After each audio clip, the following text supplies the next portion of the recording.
Hey everyone, welcome to the Dimidrone channel, and today we're visiting narrow gauge railway located in Latvian city Ventspils.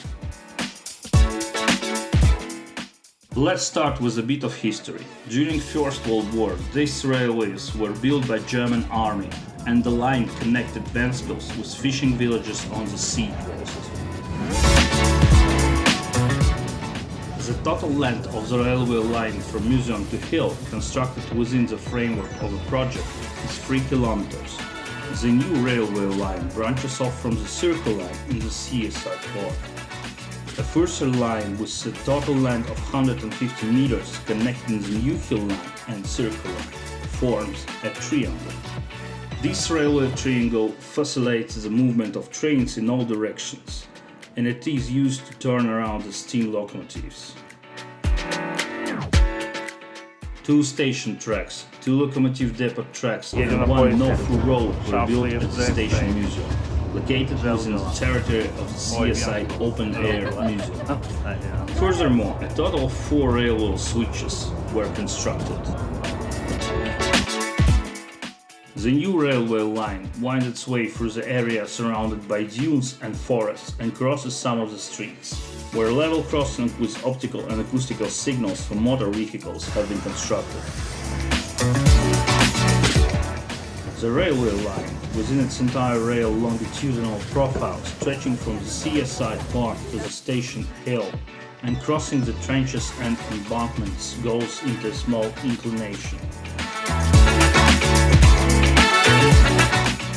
The height difference to be overcome by the train between the starting point in the Seaside Park and the destination at the station hill is 10 meters. The railway line includes the stop called Pines, located in the park between the streets Vasarnīca and Aizsaules.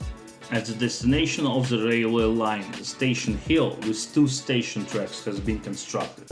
It was complemented with 2 level crossings and a railway turntable. In addition to the construction of the new railway line, the railway track was renewed in several sections of the ring line.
discover new locations. Have a great day.